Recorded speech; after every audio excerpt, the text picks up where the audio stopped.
first idea was just to plant an orchard, which we did, and then the amount of people that helped, it was just like, well, surely we can make more of a community space out of it than just an orchard.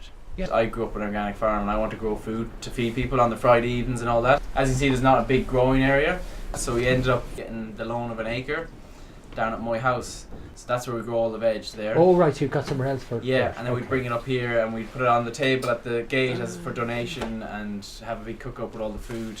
Okay. This is a demo garden rather than the production Yeah, garden. it's more of a social hub, like to kind of teach people different things and bring people together. And we often have gigs here and different things like that. And then that's ended that garden. He wanted it back, which is fine. We had a great 2 years learning, and then we've now just bought our own land up the hill here.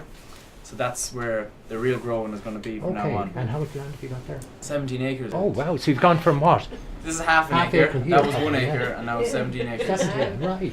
But it's great, you know, people in the community know there will be a pot of food here every Friday. And every week different people turn up and it's, you know, they meet and they want to learn something and then they can come to the farm, you see. And we've had like surfboard talks and different things that people we just use as a venue to try and do things. Giving out about the world in the pub, it's nice to come to a healthy space and talk about problems and see, kind of like look at the view and kind of get a bit more upbeat about things than being indoors in the summertime. I love the idea of trying to bring the community to the farm and get them as active members, and you know, they can help in harvest or work days and make it a community run farm rather than just me working forevermore. Come in, do 10 minutes or do 10 hours, whatever they feel like, and then they can come back tomorrow or they come back in a month. You know, there's no pressure, and it's really and that's the social side of it all. Yeah.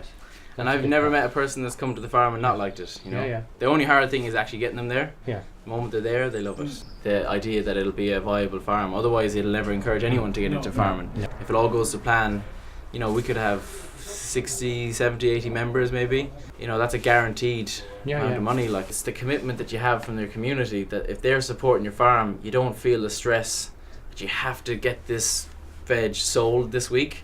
It's already paid for. So you know how much you're making kind of for the year. That's why I don't want to beaver away. Even if I became a millionaire, I don't want to work on my own and be stressed out doing it. People have never even held a spade in their life, and they're coming up every Tuesday or whatever, and then they're running the place by the end of the summer. Like, you know, everyone has a green finger. I really believe that. So I think it's just a matter of doing it, really.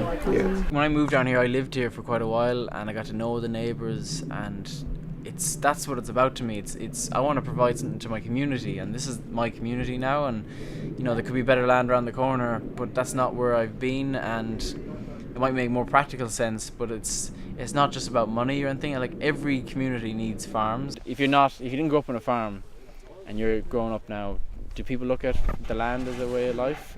Like, I don't see it, but it should be the most exciting one ever. Like, you've got outdoors, endless potential to do things. You know, activate the young generation to become excited about trying to get involved in change. We're trying to make us a sustainable, community supported farm that feeds our local community, provides jobs. It's, you know, all about health and education. We're picking the worst place to do it, so I kind of like that challenge, that if we can make it work here, there's no reason why people can't make it work anywhere.